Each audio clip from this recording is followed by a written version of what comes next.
परम सत्कार्यो गुरु प्यारी साध संगत जी, राधा स्वामी जी। साध संगत जी, जब हम विश्वास के साथ अपने आप को सद्गुरु के हवाले कर देते हैं तो जो पूर्ण गुरु होते हैं वो फिर हमें कहीं गिरने नहीं देते और हर हाल में हमारी संभाल करते हैं जी। हिमाचल के कुल्लू में रहने वाला बाबा जी का एक प्यारा सत्संगी हुआ करता था। इस सत्संगी ने बाबा जी से 10 साल पहले नामदान ले लिया था और इसको बाबा जी पर बहुत विश्वास था। इसकी पत्नी भी एक सत्संगी थी और ये दोनों पति पत्नी अपने 2 बच्चों के साथ हमेशा सत्संग पर जाया करते थे और जब भी सेवा का हुक्म होता तो ये और इसकी पत्नी ज़रूर जाया करते थे। ये सत्संगी भाई अपनी साइकिल पर कंबल रखकर कुल्लू के बाज़ार में जाकर कंबल बेचा करता था, जिससे कि इसके घर का गुजारा चल जाता था। कुल्लू जैसी जगह पर 12 महीने ही ठंड पड़ती है तो वहाँ गर्म कपड़े और कंबल 12 महीने ही बिकते रहते हैं और कुल्लू में बहुत सारे टूरिस्ट भी आते हैं और टूरिस्ट सबसे ज़्यादा कंबल खरीद कर ले जाते हैं। तो कंबल बेचकर इस भाई का और इसके परिवार का अच्छा गुजारा हो जाता था। ये सत्संगी खुद पढ़ा लिखा नहीं था, लेकिन ये चाहता था कि इसके दोनों बच्चे एक अच्छे स्कूल में पढ़ाई करें और पढ़ लिख कर एक काबिल इंसान बने और इस भाई की तरह इसके बच्चों को गली गली ना घूमना पड़े। इस वजह से इस भाई ने दोनों बच्चों का दाखिला शहर के एक इंग्लिश मीडियम स्कूल में करवाया था। घर के कुछ खर्चों को कम करके और अपनी बहुत सी इच्छाओं को मारकर ये पति पत्नी अपने बच्चों के स्कूल की फीस भर दिया करते थे। थोड़ी सी कमाई में भी इनका जीवन हंसी खुशी चल रहा था, लेकिन आने वाला कल कैसा होगा ये कोई नहीं जानता। अब दुनिया में एक बहुत बड़ी तबाही होने वाली थी। साल 2020 में हम सब ने देखा कि कैसे पूरी दुनिया रुक गई थी। चारों तरफ बस तबाही ही की खबरें आ रही थी। सब कुछ बंद हो चुका था।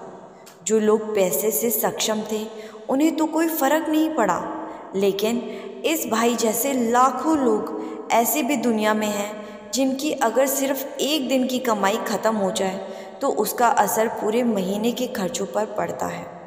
और अब एक दिन तो क्या कई महीने ख़त्म होने जा रहे थे। लगभग हर देश की सरकार ने अपने अपने देशों में लॉकडाउन लगा दिए थे, क्योंकि उस समय हालत ही कुछ ऐसे हो गए थे कि लॉकडाउन लगाना बहुत ज़रूरी हो गया था। उस लॉकडाउन ने बहुत से व्यापारियों को बर्बाद करके रख दिया था। उनमें से एक ये सत्संगी भाई भी था। लॉकडाउन लगने के कारण इस भाई का बाहर जाकर कंबल बेचना बंद हो गया। अब क्योंकि इसका व्यापार इतना बड़ा तो था नहीं जो इसके पास इतने सारे पैसे इकट्ठे हो जाते कि ये भाई घर बैठकर 2-3 महीने तक घर का गुजारा चला सके।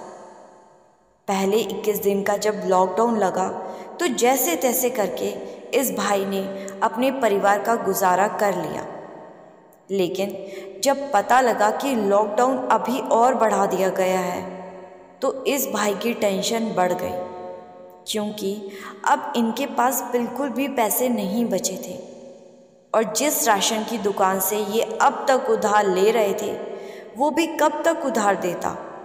लेकिन इसके अंदर कहीं ना कहीं एक विश्वास था कि बाबा जी कुछ ना कुछ ज़रूर करेंगे, लेकिन इसकी पत्नी का विश्वास अब टूटता जा रहा था।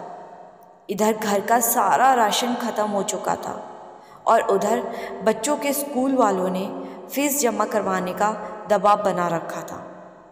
साध संगत जी, उस समय सरकार ने बड़ी सख्ती से स्कूल वालों से कहा था कि ऐसे माहौल में स्कूल की फ़ीस जमा करने की आखिरी तारीख को आगे बढ़ाया जाए, लेकिन कुछ स्कूल वालों के दिल में कोई रहम नहीं आया और उन्होंने बच्चों के माँ बाप पर फीस जमा करने का दबाव डालना शुरू कर दिया।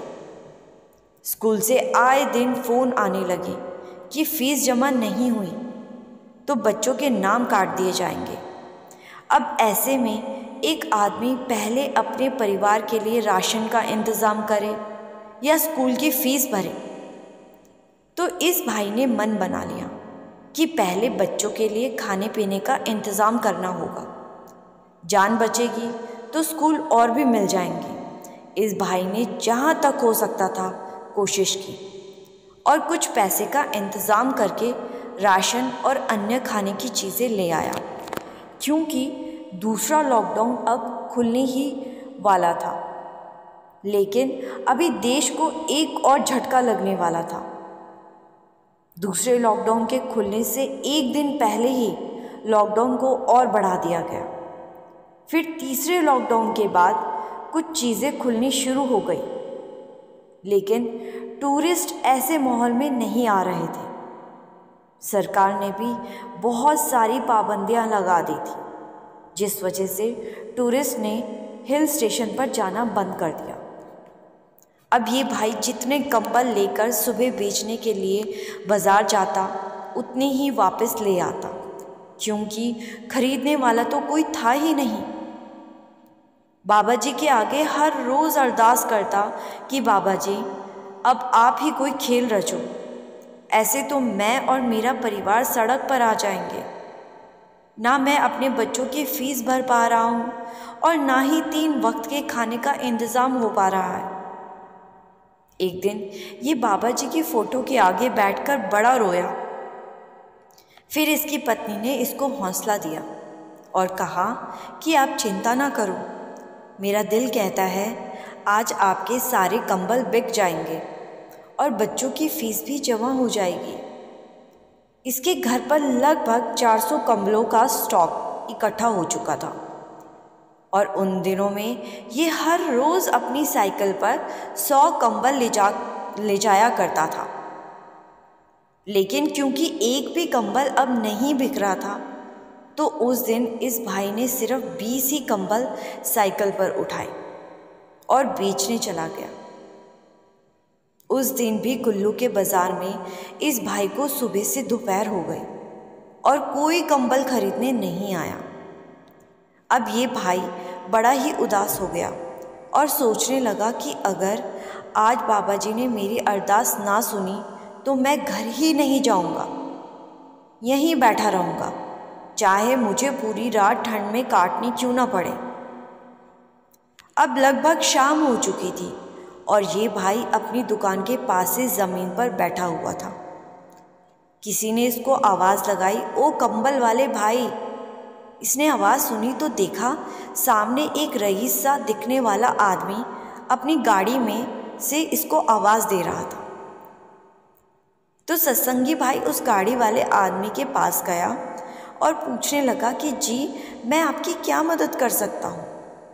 उस आदमी के साथ उसकी पत्नी भी बैठी हुई थी। तो वो लोग इस भाई से मणिकरण गुरुद्वारे का रास्ता पूछने लगे। इस भाई ने उन्हें गुरुद्वारे जाने का रास्ता बता दिया। तो कार वाले आदमी की पत्नी कहने लगी कि ये भी तो कंबल बेच रहा है, क्यों ना हम इसी से कंबल खरीद कर गुरुद्वारे में दे दे। तो कार वाला आदमी कहने लगा कि लेकिन इसकी साइकिल पर तो 15-20 ही कंबल है, हमें तो बहुत सारे कंबल वहाँ देने हैं। तो कार वाला आदमी कहने लगा कि हमें गुरुद्वारे में कंबलों की सेवा देनी है, लेकिन तेरे पास तो थोड़े से ही कंबल हैं। तो सत्संगी भाई कहने लगा कि जी आपको कितने कंबल चाहिए। कार वाले ने कहा कि हमें तो 400 से 500 कंबल चाहिए। ये सुनकर सत्संगी भाई ने कहा जी अगर आप 15 मिनट इंतज़ार कर सकते हो तो मैं अपने घर से लाकर आपको 400 कंबल दे सकता हूँ। तो कार वाले ने पूछा कि कितने में दोगे कंबल। सत्संगी भाई ने दाम बता दिया कि जी अगर आपको 400 कंबल एक साथ ले रहे हो तो मैं आपको 300 रुपये के हिसाब से दे दूँगा। कार वाले आदमी को दाम ठीक लगा तो वो बोला ठीक है भाई, एक काम करो, तुम ये 20 कंबल गाड़ी में रखो और हमारे साथ गाड़ी में अपने घर ले चलो, क्योंकि साइकिल पर तुम 400 कंबल नहीं ला पाओगे। तो सत्संगी भाई उनके साथ ही अपने घर गया और घर रखे कंबल का पूरा स्टॉक उनकी गाड़ी में रखवा दिया और इसके बाद कार वाले आदमी ने 400 कंबल के हिसाब से 1,20,000 रुपये सत्संगी भाई के हाथ में रख दिए और ऊपर से 5,000 और भी रख दिए। तो सत्संगी भाई ने पूछा कि जनाब, ये 5,000 किस लिए दे रहे हो? तो कार वाले ने कहा कि हमारे गुरुजी ने कहा था कि कोई बहुत ईमानदार इंसान मिले तो कंबल की जितनी भी पैसे बने उसके ऊपर 5,000 और रख देना। तो ये सुनकर सत्संगी भाई कहने लगा कि जनाब, आप मुझे मेरी ईमानदारी का इनाम दे रहे हैं, इसके लिए धन्यवाद, लेकिन हमारे गुरु ने भी हमें एक बात समझाई है, सिर्फ हक हलाल की कमाई करना, और ये 1,20,000 रुपये ही मेरे लिए हक हलाल के हैं। ये कहते हुए सत्संगी भाई ने 5,000 वापस कर दिए।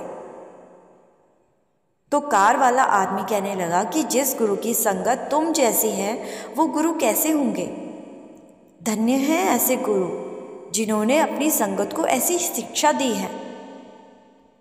ये कहकर कार वाला भाई आगे बढ़ गया और अब सत्संगी भाई की भी सभी मुश्किलों को बाबा जी ने एक ही पल में हल कर दिया था। सत्संगी भाई ने बाबा जी का शुक्र किया और सारी बात अपनी पत्नी को बताई। पत्नी भी सुनकर हैरान थी और कहने लगी, मैंने सिर्फ सुना था कि चमत्कार होते हैं, लेकिन आज देख भी लिया। इतने कंबल तो 3 महीने में भी नहीं बिकते थे जितने एक पल में उस कुल मालिक ने अपना बंदा भेजकर खरीद लिए। साथ संगत जी, जहाँ पक्का विश्वास होता है वहाँ मालिक अपनी लीला ज़रूर दिखाते हैं। इसीलिए कहा गया है कि कैसा भी दौर आ जाए विश्वास नहीं टूटना चाहिए। संगत जी, साखी अच्छी लगी तो वीडियो को लाइक, शेयर और कमेंट में राधा स्वामी लिखना मत भूलिए जी। गुरु प्यारी साथ संगत जी, राधा स्वामी जी।